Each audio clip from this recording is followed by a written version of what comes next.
కేటీఆర్ గారు 2 రోజుల క్రితం మా పద్మశాలికి సంబంధించిన కొండ సురేఖ మంత్రి గారు అవమానించి తను వక్రీకరించుకుంటూ మా జాతి మీద, మా ఏదైతే పద్మశాలి జాతి మీద నువ్వు ఇటువంటి అహంకరమైన మాటలు మాట్లాడుతూ ఉన్నావు, మరి అది కరెక్ట్ కాదు. కేటీఆర్ గారు మీరు వెంటనే కొండ సురేఖ గారికి క్షమాపణ చెప్పాలి. లేని పక్షంలో ఇక్కడ మా పద్మశాలి నీకు ఏమంటావు, నువ్వు మీరే నాకు రాజకీయ భిక్ష పెట్టారు సిరిసిల్ల అంటావు. ఇక్కడ ఉన్నదంతెవరు 80,000 తహసీల్కు ఓట్లు మా పద్మశాలి నీకు వేసిర్రు. నేను మొన్న ఎమ్మెల్యే చేసిర్రు, 5 సార్లు ఎమ్మెల్యే చేసినందుకు నీతోని మా పద్మశాలి మాటలు పడన్నా అని అడుగుతూ ఉన్నా.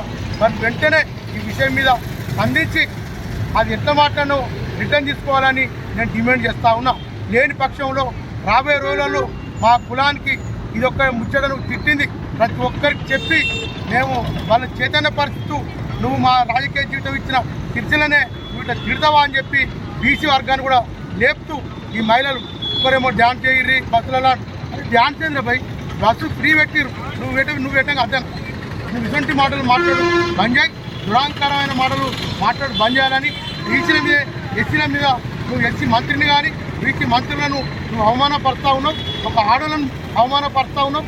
ఆడలను అవమానించినందుకు రమణాసురునికి ఎటువంటి గతి పట్టిందో నీకు రాబోయే రోజులలో అటువంటి గతి పడుతుందని నేను హెచ్చరిస్తూ నువ్వు వెంటనే కొండ సురేఖ పైన మాట్లాడిన పద్మశాలి కొండ సురేఖ పైన మాట్లాడిన మాటను రిటర్న్ తీసుకోవాలని నేను డిమాండ్ చేస్తున్నాను.